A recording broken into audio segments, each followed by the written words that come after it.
നമ്മുടെ ബനാന സപ്പോട്ടയാണിത്. കണ്ടാ ഇതിൻ്റെ ഷേപ്പ് നോക്കിയേ.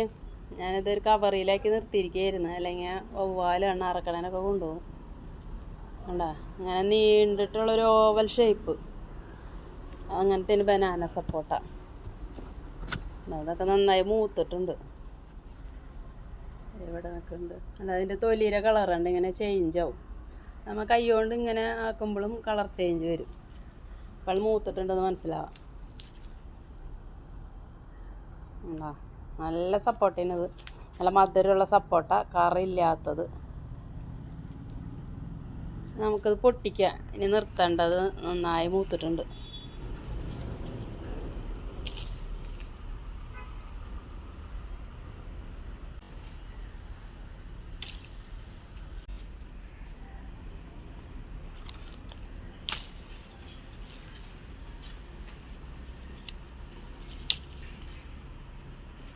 പിന്നെ കട്ട് ചെയ്ത് നിർത്തുന്നതുകൊണ്ട് അങ്ങോട്ട് പൊക്കം വെച്ച് പോവില്ല. അപ്പം നമുക്ക് പൊട്ടിക്കാൻ കിട്ടും. മറ്റേ സപ്പോട്ടൊക്കെ, കാലാപ്പതി സപ്പോട്ടൊക്കെ ഹൈറ്റ് വെച്ച് പോയി.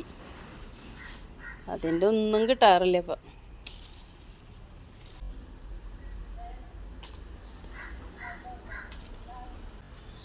വെള്ളീച്ച സപ്പോട്ടയമ്മലും വരുന്നുണ്ട് കേട്ടോ. ഇവിടെയൊക്കെ ഉണ്ടോ വെള്ളീച്ച. അപ്പോൾ നമ്മളുടെ ഈ സപ്പോട്ടയുടെ പ്രത്യേകത എന്ന് വെച്ചിട്ടുണ്ടെങ്കിൽ, നമ്മൾ ഇപ്പോൾ കായ കണ്ടില്ല, ഇത് പൊട്ടിക്കാറായി. ഇപ്പം തന്നെ വേറെ സപ്പോട്ടകൾ ഇങ്ങനെ വിരിഞ്ഞ് വരുന്നുണ്ട്. ഉണ്ട്, അവിടെയൊക്കെ കുഞ്ഞ് സപ്പോട്ടകളുണ്ട്. ഈ വെള്ളീച്ച വന്നിരുന്നിട്ടാണ് ഇതിൻ്റെ ഒരു കളറുണ്ട്, ഇങ്ങനത്തെ ഒരു ബ്ലാക്ക് കളറ് വരുന്നത്. ഫംഗസിൻ്റെ എന്തോന്നു. ആദ്യത്തെ ട്രിപ്പ് ഉണ്ടായതൊക്കെ ഞാൻ പൊട്ടിച്ചിട്ടുണ്ട്. ഉണ്ടാ 10-12 കിട്ടിയിട്ടുണ്ട്. നല്ല സൂപ്പർ സപ്പോട്ടയാണ് ഇത് കേട്ടോ. നമ്മളെ വീടുകളിലൊക്കെ നട്ട് പിടിപ്പിക്കാൻ പറ്റിയ നല്ല സപ്പോട്ടയാണ്.